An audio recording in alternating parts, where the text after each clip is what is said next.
నూలు నూలులో శతాబ్దాల గౌరవం, పట్టు పరంపరకు ప్రతీక, సంప్రదాయానికి శాశ్వత చిరునామా సఖీ.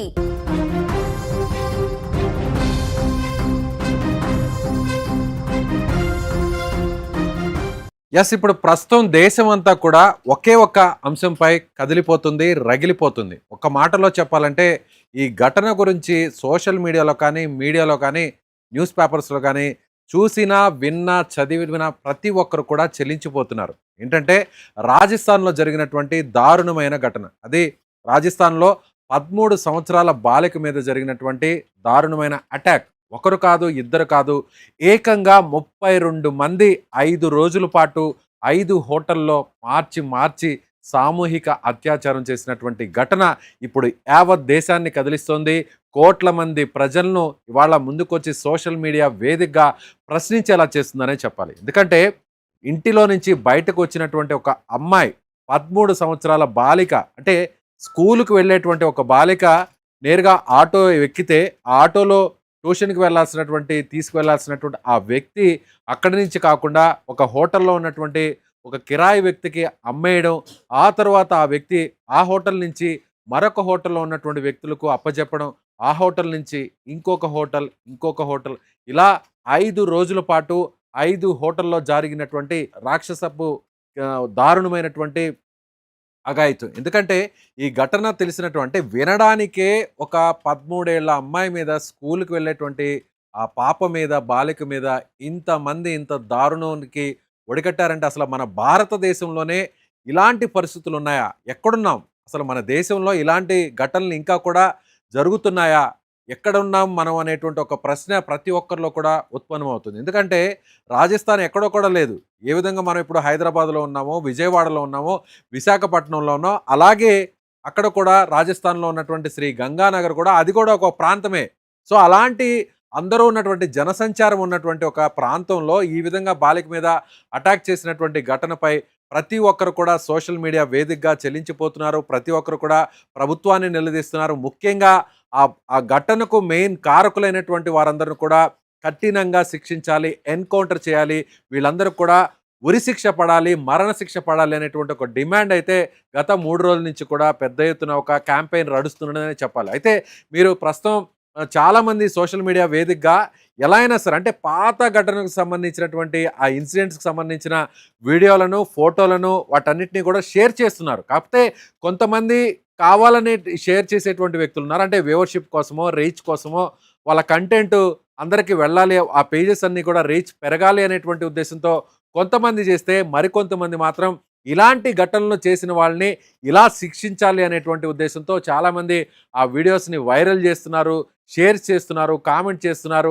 యూట్యూబ్ కావచ్చు, లేదంటే ఫేస్బుక్ కావచ్చు, ఇన్స్టాగ్రామ్ కావచ్చు, ట్విట్టర్ కావచ్చు, ఇలా ఏ వేదిక మీద ఉన్నటువంటి వారందరూ కూడా ఖచ్చితంగా వాళ్ళ పర్సనల్ అకౌంట్స్ నుంచే వాళ్ళందరూ కూడా షేర్ చేస్తున్నారు. ఫస్ట్ ఆ వీడియోకి సంబంధించినటువంటి డీటెయిల్స్ మనం ఒకసారి తెలుసుకునే ప్రయత్నం చేద్దాం. గత 4 రోజుల నుంచి కూడా యావత్ దేశంలో ఉన్నటువంటి అన్ని సోషల్ మీడియా వేదికల మీద ఒక వీడియో వైరల్ అవుతుంది. ఆ వీడియోని రాజస్థాన్లో శ్రీ గంగానగర్కి సంబంధించినటువంటి 13 ఏళ్ల బాలిక మీద జరిగినటువంటి ఈ దారుణ ఘటనానికి లింక్ చేస్తూ, అంటే ఈ దారుణ ఘటనలో 32 మంది సామూహిక అత్యాచారం చేస్తే ఒక్కొక్కరు మార్చి ఈ రాక్షసత్వానికి పాల్పడితే వాళ్ళల్లో ఇప్పటికే 18 మందిని పోలీసులు గుర్తించడం జరిగింది.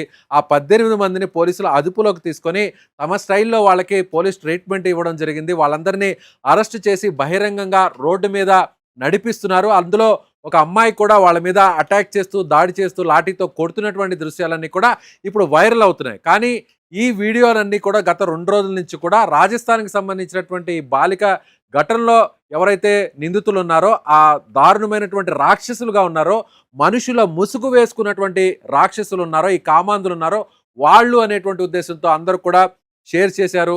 సో కోట్ల మందికి ఈ వీడియో అంతా కూడా రీచ్ అయింది. అసలు ఈ వీడియో ఫుల్ డీటెయిల్స్ని యాక్చువల్గా ఫ్యాక్ట్ చెక్లో ఒకసారి చూస్తే ఈ వీడియోకి సంబంధించి కూడా గుజరాత్, ఇప్పుడు మీరు స్క్రీన్ మీద చూస్తున్నటువంటి ఈ వీడియో, అంటే చేతులకు తాళ్లతో కట్టేసి పోలీసులు వీళ్ళని రోడ్ల మీద నడిపిస్తున్నటువంటి ఈ వీడియో రాజస్థాన్లో ఈ పాపకు సంబంధించినటువంటి అత్యాచారం చేసినటువంటి నిందితులే అనుకొని కోట్ల మంది ఈ వీడియోను షేర్ చేశారు. గత 2 రోజుల నుంచి కూడా సోషల్ మీడియా ఈ వీడియోతో షేక్ అవుతుంది. ఆ పాపకు సంబంధించినటువంటి ఒక వీడియో కూడా రిలీజ్ అయింది. అంటే దీనికి ముందు ఆ పాప తన మీద ఎలాంటి అత్యాచారం చేశారు, అంటే ఏ విధంగా అత్యాచారం చేశారు, తాను మత్తులోకి వెళ్ళడం కోసం అత్యాచారం జరిగేటువంటి టైంలో కూడా బలవంతంగా మద్యం ఇచ్చారు, బలవంతంగా మందు తాగించారు, తాను నిద్రమత్తులోకి జారుకున్న తర్వాత ఆ తర్వాత మళ్ళీ మళ్ళీ ఇలా దారుణంగా అత్యాచారం చేశారంటూ ఆ పాప చెప్తున్నటువంటి తీరు చూస్తే ప్రతి ఒక్కరు కూడా చలించిపోతున్నారు. కొంతమంది అయితే ఏడుస్తున్నటువంటి పరిస్థితి. ఎందుకంటే ఇప్పుడున్నటువంటి మన భారతదేశంలో మన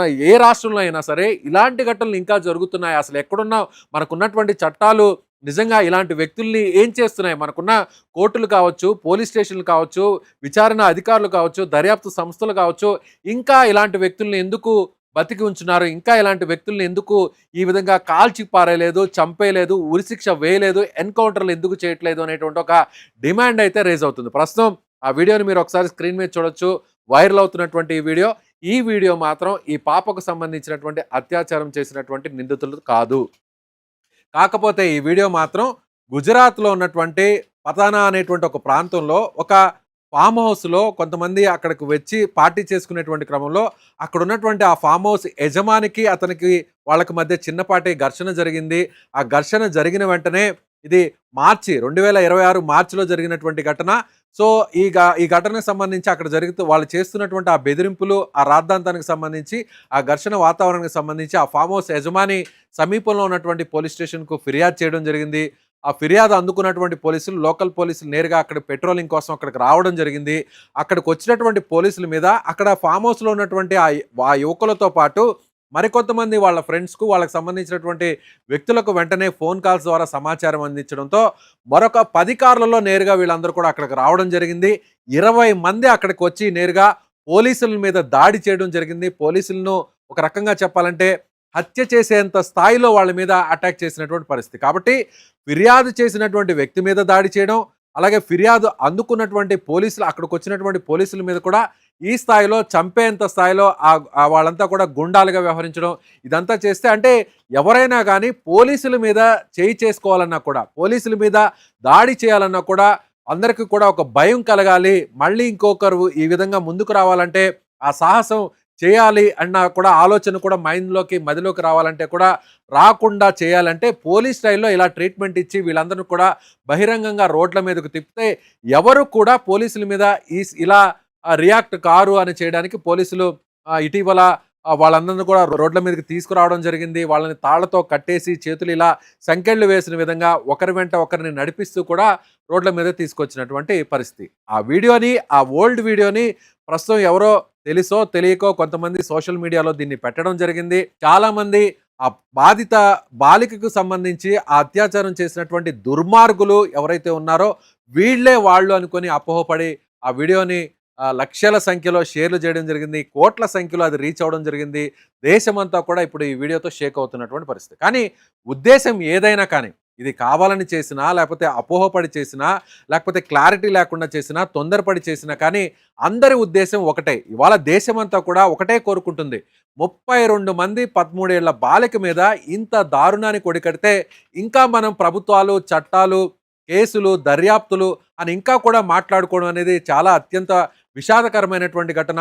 మన దేశంలో మనకున్నటువంటి ప్రపంచంలోనే అత్యంత ప్రజాస్వామ్యమైనటువంటి దేశంగా చెప్పుకునేటువంటి భారతదేశంలో ముఖ్యంగా మహిళలకు, స్త్రీలకు, బాలికలకు ప్రాధాన్యతనిచ్చేటువంటి మన దేశంలో పురుషులతో పాటు మగవారితో పాటు మహిళలకు సమానమైనటువంటి హక్కు ఇచ్చేటువంటి మన దేశంలో ఒక 13 ఏళ్ల బాలిక ఇంటి నుంచి బయటకు వచ్చి ఆ బాలికను ఒక auto rickshaw puller, auto driver బలవంతంగా కిడ్నాప్ చేసిన తర్వాత ఒక హోటల్కి అప్పచెప్తే ఆ హోటల్లో ఉన్నటువంటి వ్యక్తులు మరొక హోటల్ వాళ్ళకి అప్పచెప్పడం, వారు ఇంకొకరికి అప్పచెప్పడం, ఇలా 5 రోజుల పాటు 5 హోటళ్లలో ఆ బాలిక ఎంత చిత్రహింసలు అనుభవించుంటుందో 32 మంది ఆ బాలిక మీద చేసినటువంటి అఘాయిత్యం, అత్యాచారం అనేది ఊహించుకుంటేనే చాలా చాలా పెయిన్గా ఉంది. చెప్పాలన్నా కూడా, ఈ వర్డ్స్ చెప్పాలన్నా కూడా అత్యంత బాధాకరంగా ఉంది. కానీ ఆ బాలిక అనుభవించినటువంటి వేదన, ఆ బాలిక భరించినటువంటి బాధ నిజంగా ఊహించుకుంటుంటేనే ప్రతి ఒక్కరికి కూడా కన్నీరు వచ్చేటువంటి పరిస్థితి. ఎందుకంటే 13 ఏళ్ల చిన్నారి, ఆ పాప అభంశుభం తెలిసి అప్పుడే సమాజం మీద కాస్త అవగాహన వచ్చి టీనేజ్లోకి వచ్చినటువంటి పాప. అంటే 13 అంటే టీనేజ్ అంటారు. అలా అప్పటి వరకు ఆ బాల్య దశలో ఉండి అప్పుడే టీనేజ్కి వచ్చినటువంటి ఆ పాప మీద ఇంత దారుణానికి ఒడికట్టారంటే వీళ్ళందరినీ ఏం చేయాలి? ఇలా వీళ్ళని నడి రోడ్ల మీద ఇలా చేతులకు తాళ్ళు కట్టేసి ఇలా ఊరేగించడమే కాదు, వీళ్ళందరినీ కూడా బహిరంగంగా వేరే దేశాల్లో ఎలాంటి కఠినమైనటువంటి శిక్షలు విధిస్తారో అదే విధంగా వీళ్ళను కూడా కాల్చి చంపాలి.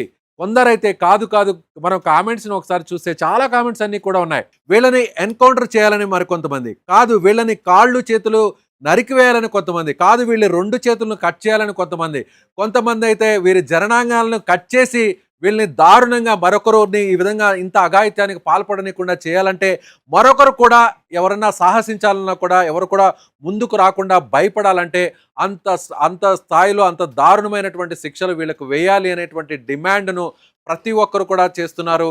అందులో భాగంగానే ఇవాళ దేశం మొత్తం అంతా కూడా రాజస్థాన్కి సంబంధించినటువంటి ఈ ఘటన మీద షేక్ అవుతుంది. అది ప్రభుత్వాలు ఎవరైనా సరే, ప్రభుత్వాలు అక్కడ స్థానికంగా ఏ రాజకీయ పార్టీ అధికారంలో ఉన్నా, కేంద్రానికి సంబంధించినటువంటి ప్రత్యర్థులున్నా, కేంద్రానికి సంబంధించినటువంటి వ్యక్తులున్నా కానీ ఎవరైనా సరే ఇప్పుడు అందరూ కోరుకునేది అదే. ఇప్పటి వరకు అరెస్ట్ అయినటువంటి వ్యక్తుల్ని, చట్టాలు అనాదిగా అనవాయితీగా దశాబ్దాలుగా ఉన్నటువంటి చట్టాలని ఇంకా కూడా మనం ఇంప్లిమెంట్ చేసుకుంటే మన భారతదేశంలో, సువిశాలమైనటువంటి ఈ భారతదేశంలో అందరికీ సమాన హక్కులు, స్వేచ్ఛ ఎక్కువగా ఉండి ముఖ్యంగా మహిళలకు భద్రత ఉంది అని మనం ప్రపంచంలో ఎలుగెత్తి చాటేటువంటి మన దేశంలో ఇలా 13 ఏళ్ల బాలిక మీద 5 రోజుల పాటు 5 హోటల్లో ఆ హోటల్ ఓనర్లు, అక్కడ పనిచేసేటువంటి వ్యక్తులు ఒకరు మార్చి ఒకరు ఇలా ఇంత దారుణానికి ఒడికట్టారంటే ఏమనాలి? ఇది ఒక్కర రాజస్థాన్కి సంబంధించినటువంటి అంశమో, లేదంటే ఆ బాలికకు సంబంధించినటువంటి తల్లిదండ్రుల అంశమో, లేదంటే శ్రీ గంగానగర్కి సంబంధించినటువంటి ఆ ప్రాంతానికి సంబంధించినటువంటి అంశం కాదు. ఇది యావత్ దేశానికి సంబంధించిన అంశంగా ఈ ఘటన మా ఇంటిలో తన బిడ్డకు జరిగితే ఏం జరుగుతుంది అనేటువంటి ఒక బాధతో ప్రతి ఒక్కరు కూడా రగిలిపోతున్నారు. ప్రభుత్వాలు రాజకీయాలు ఎన్నైనా చేస్తాయి, రాజకీయ పార్టీలు ఒకరినొకరు విమర్శించుకుంటారు, ఒకరినొకరు అవసరమైన టైంలో ప్రభుత్వాలని నిలుపుకోవడానికి, మళ్ళీ తిరిగి ప్రభుత్వాన్ని గద్దెను ఎక్కడానికి, ప్రభుత్వ పాలనను తిరిగి మళ్ళీ వాళ్లే పాలించడానికి రకరకాల ఎత్తులు, పై ఎత్తులు, కుయుక్తులు పన్నుతుంటారు. కానీ ఇలాంటి ఘటనలు జరిగినప్పుడు మళ్ళీ ఇంకొకరు ఇలాంటి ఘటన చేయాలన్న ఆలోచన వాళ్ళ మైండ్లో రావాలన్నా కూడా, అలా రావాలంటే వీళ్లకు పడేటువంటి శిక్షే, వీళ్లకు పడేటువంటి ఆ దండనే, వీళ్ళకు పడేటువంటి శిక్షను కూడా కాదు, వీళ్ళను కూడా అదే స్థాయిలో హింసిస్తే ఆ పాప పడినటువంటి బాధ, ఆ బాలిక అనుభవించినట్టు వేదన, ఆ పాప ఎంత దారుణానికి, ఇప్పటికీ కూడా ఆ పాప హాస్పిటల్లోనే ట్రీట్మెంట్ పొందుతుంది. ఇప్పటికీ కూడా రక్తస్రావంతో ఆ పాప చెప్పుకోలేనటువంటి బాధతో అనుభవించలేక ఆ పాప పడుతున్నటువంటి బాధను ఆ తల్లిదండ్రులు వివరించలేకపోతున్నారు. రీసెంట్గా మనం చూడొచ్చు, గత కొన్ని గంటల కిందట ఆ పాప చనిపోయిందంటూ కూడా కొన్ని మాధ్యమాల్లో వీడియో రిలీజ్ చేశారు. అంటే 32 మంది ఆ చిన్నారి మీద, 13 ఏళ్ల బాలక మీద 5 రోజుల పాటు మద్యం తాపిచ్చి మత్తులో అత్యాచారం చేశారంటే నిజంగా ఆ పాప బతుకుతుందా? ఆ పాప బతికిన ఎలా ఈ దేశంలో, సమాజంలో ఎలా తిరగలదు, ఎలా తిరిగి ఆ పాప జీవితాన్ని ముందుకు సాగించగలదు అనేటువంటి ఆలోచన ప్రతి ఒక్కరికి వస్తుంది. కాబట్టి అందరూ కూడా కొంతమంది మిస్గైడ్ అవుతున్నారు, కొంతమంది సమాచారం సరిగా లేకున్నా కూడా వాళ్ళందరూ కూడా పాప చనిపోయింది అనేటువంటి పోస్ట్తో అందరూ చెలించిపోతున్నారు. 32 మంది ఆ పాపను అత్యాచారం చేశారంటే, ఆ పాప ట్రీట్మెంట్ తీసుకుంటూ చనిపోయింది అంటూ వచ్చినటువంటి ఒక అసత్యపు వార్త, అది నిజమో అబద్ధమో తెలియదు, కానీ కోట్ల మందిని కదిలించింది. నిజమే, ఆ పాప అంత వేదన అనుభవించింది కాబట్టి ఆ పాప చనిపోయి ఉంటుందేమో అనేటువంటి ఉద్దేశంతో అందరూ నమ్మి ఆ వార్తలను, ఆ వీడియోస్ను షేర్ చేస్తున్నారు. ప్రస్తుతం వైరల్ అవుతున్నటువంటి వీడియోస్లో చూస్తే ఒక వీడియో మాత్రం ఖచ్చితంగా ఫ్యాక్ట్ అనే చెప్పాలి. ఏంటంటే ఇప్పుడు మీరు స్క్రీన్ మీద చూస్తున్నటువంటి వీడియోస్లో ఆ బిల్డింగ్స్ని ఏదైతే డెమాలిష్ చేస్తున్నారో ఇవన్నీ కూడా ఆ బాలికను అత్యాచారం చేసినటువంటి హోటల్స్కి సంబంధించినటువంటి బిల్డింగ్స్. సో అక్కడ ఉన్నటువంటి స్థానికులందరూ కూడా పెద్ద ఎత్తున ఒక ఉద్యమం లాగా తీసుకురావడం, వీరందరూ కూడా ప్రభుత్వాన్ని, అధికారులను నిలదీయడంతో అక్కడ ఉన్నటువంటి స్థానికంగా ఉన్న మున్సిపల్ శాఖ కావచ్చు, లేదంటే వేరే ఇతర అన్ని శాఖలన్నీ కూడా ఏకమయ్యాయి, పోలీసులతో కలిసి చేయి కలిపాయి. ఆ బిల్డింగ్కు సంబంధించి అప్రూవల్ లేకుండా అనధికారికంగా ఆ బిల్డింగ్స్ని కట్టారు అనేటువంటి కారణంతో కూల్చినప్పటికీ కూడా ఖచ్చితంగా ఇలాంటి హోటళ్ళు ఇక్కడ మన దగ్గర మనుగడ సాధించడానికి కుదరదు, ఇలాంటి హోటళ్ళు ఉంటే నిజంగా ఇలాంటి దారుణాలు మరిన్ని జరుగుతాయి అనేటువంటి ఒక డిమాండ్ రైజ్ అవడంతో సో మీకు స్క్రీన్ మీద కనిపిస్తున్నటువంటి హోటల్స్ను ఇమీడియట్గా అక్కడ ఉన్నటువంటి స్థానిక అధికారులు కూల్చివేయడం జరిగింది. అంటే కొంతమంది దీని మీద విమర్శలు ఎన్ని చేసినా, అంటే అక్కడ సాక్ష్యాలు దొరకకుండా ఉండి చేయడం కోసమే కొంతమంది కావాలనే ఈ హోటల్స్ని కూల్చేశారని వ్యతిరేకంగా మాట్లాడినా కూడా ఖచ్చితంగా ఈ హోటల్స్ని కూల్చేయాలి. ఈ హోటల్స్లో ఎవరైతే ఇంత దారుణానికి ఒడికట్టారో వాళ్ళందరూ కూడా ఇప్పుడు బిల్డింగుల్ని ఏ విధంగా అంటే 4 అంతస్తులు 5 అంతస్తులు ఎత్తులో ఉన్నటువంటి బిల్డింగ్స్, అవి ఎంత పెద్దగా ఉన్నటువంటి బిల్డింగ్స్ అయినా కానీ నిలువునా కూల్చేశారో, నిలువునా బుల్డేజర్తో నేలమట్టం చేశారో, ఈ దారుణానికి ఒడికట్టిన వాళ్ళను కూడా ఇలాగే ఈ స్థాయిలోనే వాళ్ళని కూడా శిక్షించాలి, వాళ్ళ మీద కూడా ఇలాంటి చర్యలు తీసుకోవాలి అనేటువంటి డిమాండ్ అయితే పెద్ద ఎత్తున వస్తుంది. మీరు స్క్రీన్లో చూస్తున్నటువంటి ఈ బిల్డింగ్స్ను కూల్చేస్తున్నటువంటి ఆ విజువల్స్, ఎస్, ఆ పాపకు సంబంధించినటువంటి అత్యాచారం జరిగినటువంటి హోటల్స్ సంబంధించిన బిల్డింగ్స్, వాటి మీద ఇమీడియట్గా స్పందించారు. ఇందులో అధికారులు వెంటనే దీనికి సంబంధించి కేసు పురోగతికి సంబంధించి లేకపోతే ఆధారాలు పూర్తిగా వచ్చి కోర్టుకి సబ్మిట్ చేసి కోర్టు ఇచ్చేటువంటి జడ్జిమెంట్ మీద ఆధారపడకుండా స్థానికంగా వస్తున్నటువంటి పబ్లిక్ డిమాండ్ను వాళ్ళు పరిగణలోకి తీసుకొని అక్కడ ఉన్నటువంటి స్థానికంగా ఉన్న అధికార యంత్రాంగం స్పందించింది. ఆ హోటల్స్ని నిలువున కూల్చేసింది. మొత్తం ఆ బిల్డింగ్స్ ఏ స్థాయిలో ఉన్నా కూడా వాటన్నిటిని కూడా నేలమట్టం చేసింది.